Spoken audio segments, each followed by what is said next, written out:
I didn't set out to make a film that would change the world. I set out to make a film that was entertaining. I set out to tell a great story, and I fell in love with my subject, with my character. And I went to Zimbabwe with actually Asado Dixon, who was one of my cinematographers who's here tonight. And I went there and because I had heard about Prudence, and I heard about this extraordinary woman. And the minute I saw her, the minute I met her, I fell totally in love. And I knew that she was an incredible story. The school she goes to is called King George VI School for Children with Disabilities. And the headmaster there had sent me some footage and had each of the kids in the band write their life story. And I read her story before I even went, and I was moved to tears. And then after the sort of the process of making a film, you're raising money. You come back. I was coming back to America, raising money, and going back to Uganda, and it's this sort of struggle and grind, and you get caught up in it.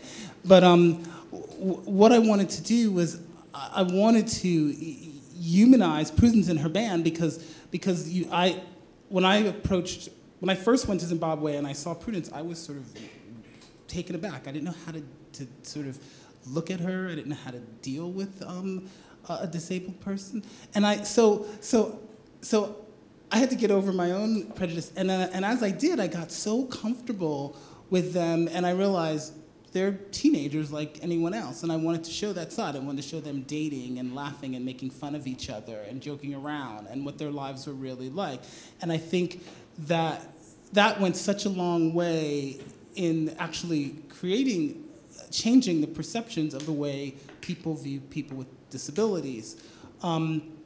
What happened is that then HBO came on board, and when HBO came on board, sort of everything changed. All of a sudden, there was money, and I could actually make a film comfortably, and then the shortlist, and then the nomination, and then I was like, wow, this is actually could be something big.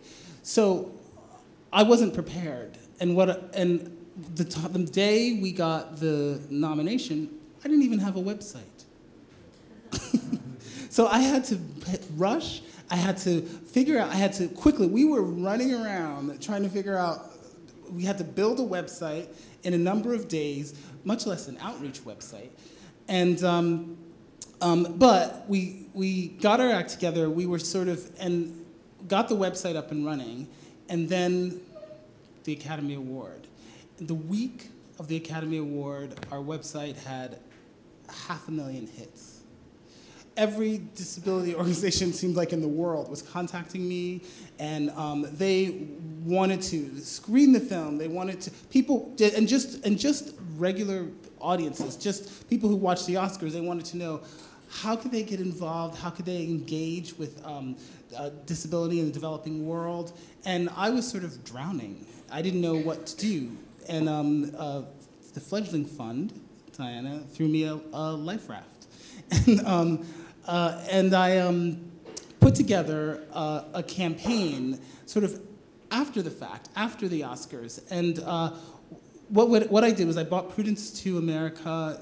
I partnered with Human Rights Watch, and Prudence got advocacy training, and she learned how to talk about disability in the developing world. We made partnerships with the World Bank, with the United Nations, with UNICEF. We did screenings in Washington. Prudence traveled the country. She was invited to the White House. All of a sudden, I realized that this film, because it's entertaining, because of the award, it had all this potential to change perceptions. But the biggest change came in Africa and in Zimbabwe.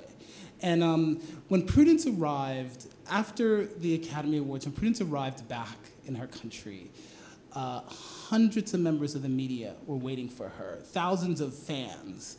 as she was sort of carried down off the steps of her plane. At the foot of the steps, her father was kneeling in tears, begging for forgiveness for having abandoned her.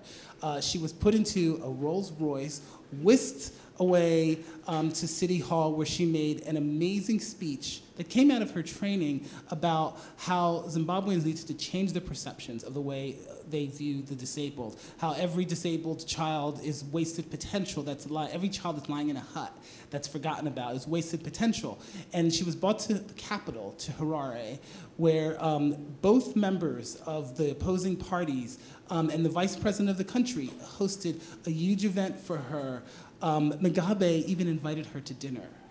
I mean, it was amazing, and this was because the film was universal. It actually Zimbabweans were like, why the two major newspapers in Zimbabwe, which are government state-run newspapers, had editorials that said Zimbabweans must change the way they view disability, and that it took someone from the outside to basically point out our own treasures in our own country.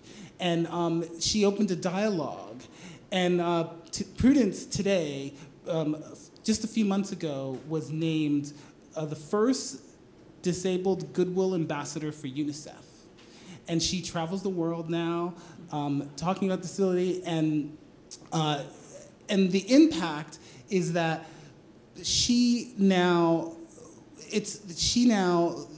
not just Zimbabweans, but Africans and developing countries, and even here in the U.S., there's sort of a long road still for how disability is viewed here in the U.S.